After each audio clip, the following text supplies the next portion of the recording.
Hi everybody, it's Andrew Hutchings here, still not a licensed physician, still never giving medical advice, just giving educational content and consolidating medical information, putting it all in one place along with my opinion.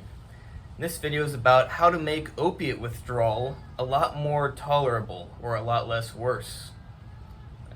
Step one would of course be to remember that your mind is the most powerful thing and that your mindset and how you think about it is going to be the biggest influence over how you feel. But I'll go over some actual biological aspects you can deal with and tweak to make it more manageable. 1 second.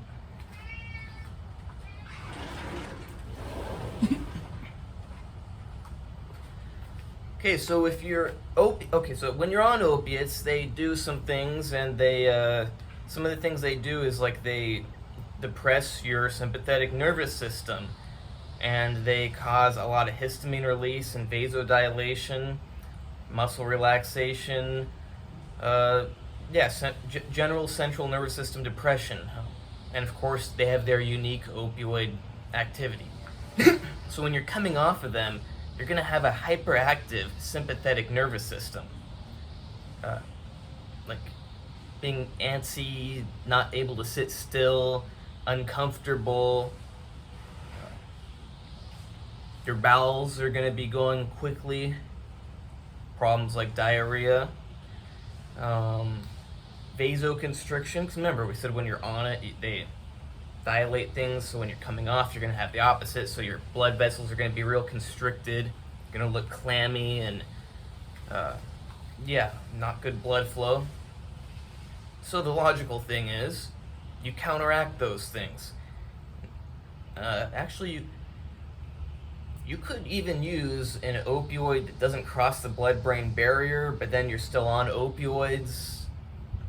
Your body is, at least, so I'll mention that again at the end.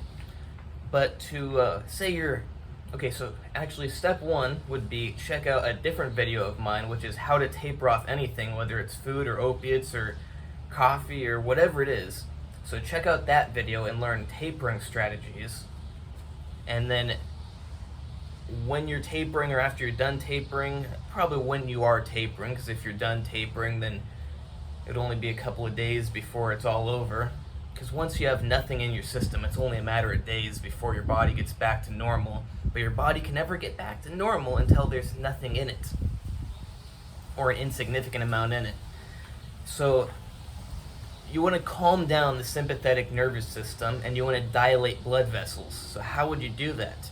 Well, medications like benzodiazepines can calm down the sympathetic nervous system.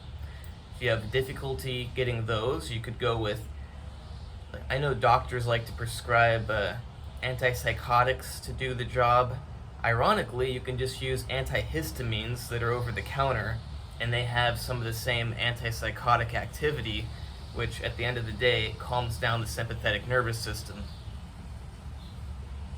So yeah, benzodiazepines, antipsychotics, antihistamines, whatever it may be, something like that to calm down the sympathetic nervous system is going to go a long way in making you feel more comfortable and less antsy and restless and unable to be comfortable. So then, so benzodiazepines and all that, they do cause some vasodilation in their own, but they're not earth-shattering vasodilators. So what you might want to toss in would be something like Viagra or Cialis, which is really good at vasodilation. So now you got rid of a lot of you probably even got rid of all the clamminess because you don't have any vasoconstriction.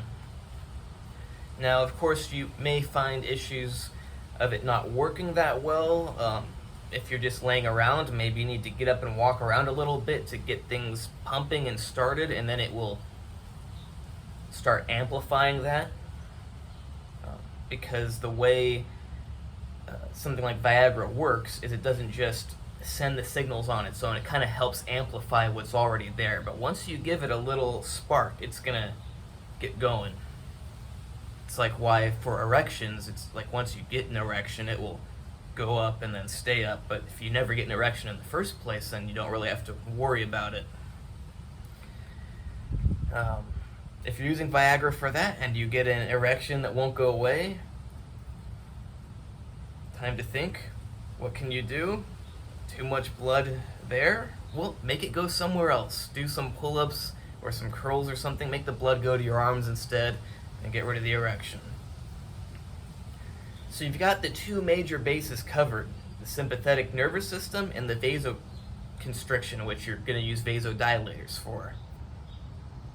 And that's mostly all you can do.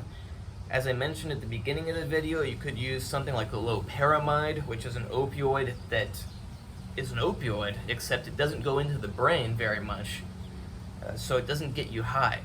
However, you could it kind of defeats the purpose of getting off opioids because you still have all the bodily effects of being on it. But if the goal was simply to get off opioids for addiction reasons, like you don't want the mental addiction aspect of being an addict and hooked on them and like thinking about it nonstop, you could transition to something like loperamide. But if the goal is to get your body not dependent on opioids and get your body back to normal, you wouldn't want to use something like that because you're not actually getting off anything.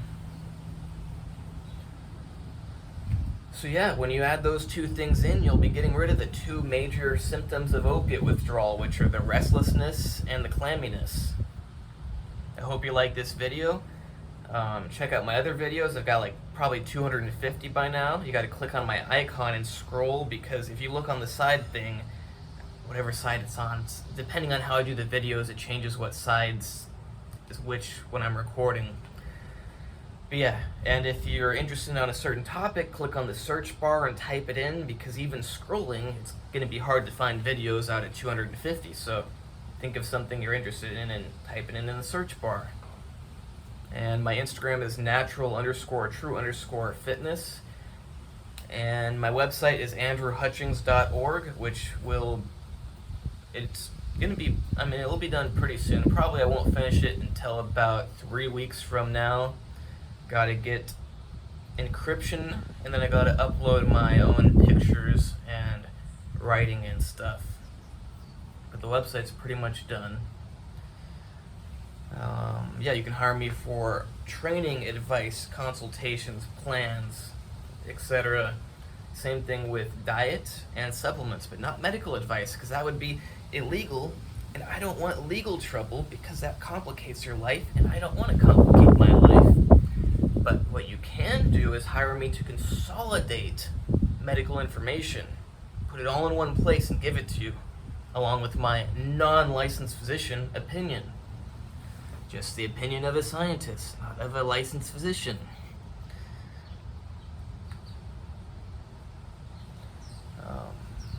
So yeah, give the video a like, a subscribe, a comment.